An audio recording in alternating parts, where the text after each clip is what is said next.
Welcome to Going the Extra Mile, a podcast brought to you by Newleaf Training and Development. Each edition is sure to lift your spirit and encourage you in today's working world. Enjoy. Love your work.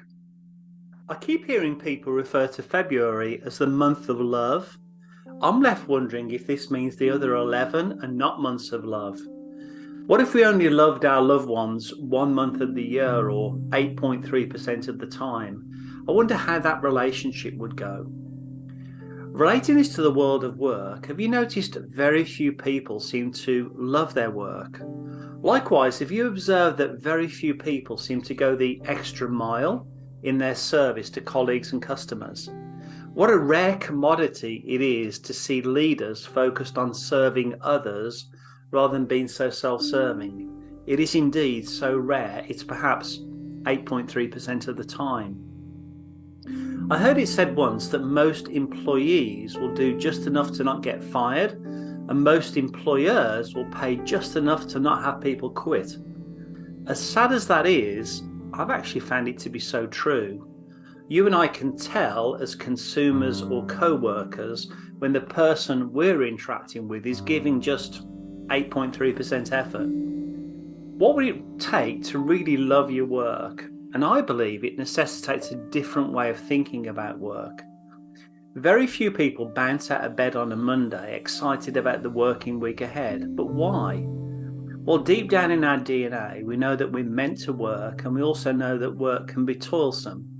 I think the paradigm shift is to prioritise the subject over the object of work. Allow me to explain. I remember my father saying to me as a young man about to embark on the world of enterprise, quote, "Work is no more complicated than people working with people, who we call colleagues and vendors, to serve other people, who we call customers. And money is just the fruit that falls from the tree when we do it well." He then added, "Oh, and by the way, get that mullet trimmed off." End quote. From an early age, my father stirred me to think about the subject, people, over the object, work. He taught me that money is just an exchange between two subjects, an employer and an employee, when value is created through the object, work. So here's the paradigm shift. Think of your work as a way of serving people. Think less of the object of the work and more about the subject for whom you're doing the work. The ultimate subject is your employer, but the interim subjects are your co-workers and customers.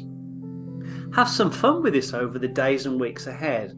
Look for those who align their behaviours with this way of thinking. You'll start to see some that do and some that don't.